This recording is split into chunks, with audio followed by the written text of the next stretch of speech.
नमस्कार। ज्योतिष परामर्श केंद्र जागेश्वर धाम के यूट्यूब चैनल पर आपका स्वागत है। मैं हूं ज्योतिषी भुवन चंद्र पांडे। आज हाजिर हूं लेकर आपके लिए आपकी कुंडली में दरिद्र योग। प्रिय दर्शकों, किसी भी जन्म कुंडली में धन योग और दरिद्र योग बिल्कुल अच्छी तरह से ज्योतिषियों द्वारा देखे जाते हैं, दैवज्ञों द्वारा देखे जाते हैं। आज हम आपके लिए लेकर आए हैं, क्या किसी जातक की जन्म कुंडली में दरिद्र योग है, और यदि है तो उसे कैसे देखा जा सकता है। दरिद्र योग अर्थात आप बहुत मेहनत करते हैं, आपके पास पैसा नहीं है, आप नौकरी करते हैं फिर भी आपके पास पैसा नहीं है, आपके पास बहुत बड़ा धंधा है फिर भी आपके पास पैसा नहीं है, आप अरबों रुपए का काम करते हैं लेकिन फिर भी आपके पल्ले में 1 रुपया नहीं है। यह क्या है? यह दरिद्र योग है। आप कर्ज से बुने हैं, यानी कि कर्ज आपको इतनी भारी मात्रा में है कि आप उस दलदल से बाहर नहीं आ सकते हैं। यह दरिद्र योग है। ऐसा दरिद्र योग महान उद्योगपतियों के भी होता है, और ऐसा दरिद्र योग उन लोगों के भी होता है जो सामान्यतः बहुत बड़ा व्यवसाय करते देखे गए हैं, परंतु उन कुंडलियों में दरिद्र योग होता है, लेकिन सामाजिक प्रतिष्ठा के चलते ये लोग अपने इस दुख को व्यक्त नहीं करते हैं। यह परम सत्य है। बहुत सारे ऐसी कुंडलियां मेरी दृष्टि में आई हैं जहां पर बहुत बड़े व्यवसायी बहुत दरिद्रता से अपना जीवन जी रहे हैं। ऐसा क्यों होता है? महर्षि मैत्रेयी ने महर्षि पाराशर से कहा है कि विविधा वित्तदा योगा उदिता भवता अधुना कथितांग भगवन योग्याते स्युः दारिद्र्य कारणा। हे महर्षि, इस मनुष्य के जीवन में यह दारिद्र्य योग कैसे होता है, इसकी कुंडली में इसका कैसे पता चलता है, यह आप मुझे बताइए। तो पराशर ऋषि वाच, पराशर ऋषि कहते हैं कि लग्न से ऋषभगे एकाधिपे लग्निकते सते मारके स्युते दृष्टि निर्धनो मजनो भविता। लग्न के रिपुगे लग्न के रिपु आप ही मारके स्युते दृष्टि जातः स्याधने निर्धनो भविता। लग्नेद केतुनांग युक्त हो लग्ने से निधनं गते मारके स्युते दृष्टि जाते हुए निर्धनो भविता। षष्ठा व्ययगतो दृष्टि जातु निर्धनो भविता। षष्ठा व्ययगते लग्ने से पाप संयुते है वित्त अरे बरभिगे नीच राजवंशोपि निर्धनः। अर्थात लग्ने से ऋषभगे ऋषभाधिपे लग्न गते सते मार्केश युते दृष्टि निर्धनो मनुजो भविता। अर्थात लग्नेश व्यय भाव में है और व्ययेश लग्न भाव में है। किसी भी जातक की कुंडली में लग्नेश यदि व्यय भाव में है और व्ययेश लग्न भाव में, यानी कि लग्न का स्वामी 12वें घर में है और 12वें घर का स्वामी लग्न में है, और मार्केश 2-7 के अधीश से युत या दृष्ट है, यानी कि द्वितीय और सप्तमेश से दृष्ट है। पूर्ण दृष्टि, अर्ध दृष्टि, त्रिपाद दृष्टि, एक पाद दृष्टि अगर दृष्ट है तो जातक निर्धन होता है। यदि पूर्ण दृष्टि है निर्धन होगा, यदि अर्ध दृष्टि है तो अल्प मात्रा में निर्धन होगा, यदि त्रिपाद दृष्टि है तो उसी प्रतिशत अनुपात के हिसाब से निर्धन होगा, और यदि एक पाद दृष्टि है तो थोड़ा बहुत पैसे की कमी लगी रहेगी, बाकी चलता रहेगा। यह एक नियम है। लग्नेश षष्ठेश षष्ठेश लग्नस्थ ऋषभग। यदि लग्न का स्वामी छठे भाव में है और छठे भाव का स्वामी लग्न में है और दूसरे और सातवें यानी कि द्वितीय और सप्तमेश से ये देखे जाते हैं तो भी दरिद्र योग होता है। ऐसा व्यक्ति भी दारिद्रमय जीवन व्यतीत करता है, इसमें कोई संशय नहीं। लग्न में चंद्रमा केतु के युक्त है, यानी कि जिस भी कुंडली में लग्न में चंद्रमा के साथ केतु है और लग्नेश अष्टम भाव में है, लग्नेश अष्टम भाव में है परंतु लग्न में चंद्रमा केतु के साथ है, ऐसे लोगों की लग्न कुंडली और चंद्र कुंडली एक होती है, और मार्केश से युत हैं, द्वितीय और सप्तमेश से वह युत हैं, उनके साथ हैं या दृष्ट होते हैं, तो भी वह जातक दरिद्र होता है। उस जातक के पास पैसा नहीं होता है। अब पाप युक्त लग्नेश अगर त्रिकस्थ है, लग्नेश पाप युक्त है, यानी कि कोई ऐसा लग्न है जिसका स्वामी गुरु पाप युक्त है, क्योंकि चंद्रमा भी किन्हीं का स्थितियों में पाप युक्त होता है, जिसके लिए अलग से वीडियो हमने अपलोड की है, और बुध भी की कई स्थितियों में पाप ग्रह होता है, उसके लिए हमने अलग से वीडियो लोड की है।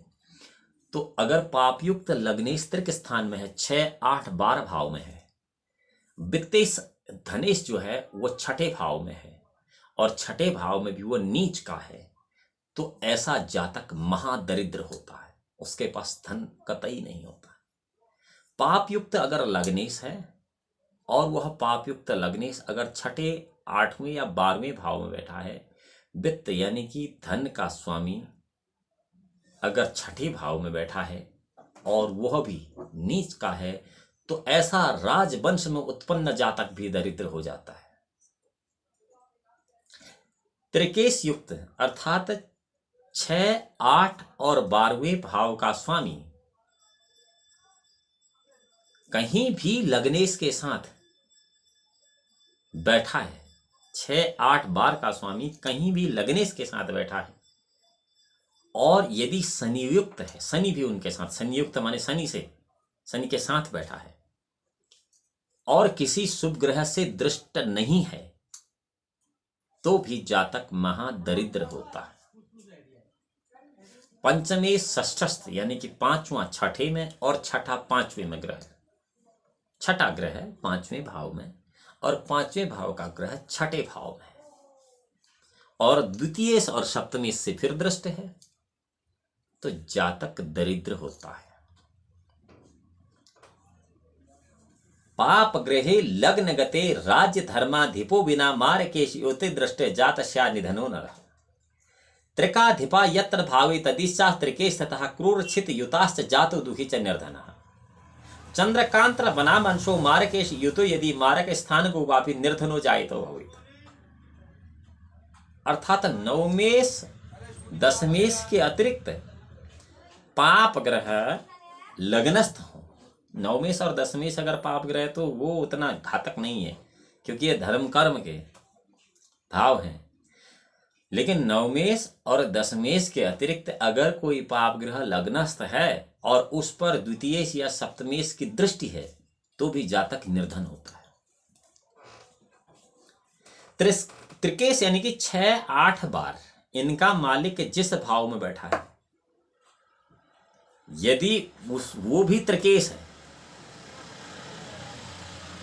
वो छठे में बैठा है, यानी कि त्रिक का मालिक जहां है, ये बड़ी विशेष बात है।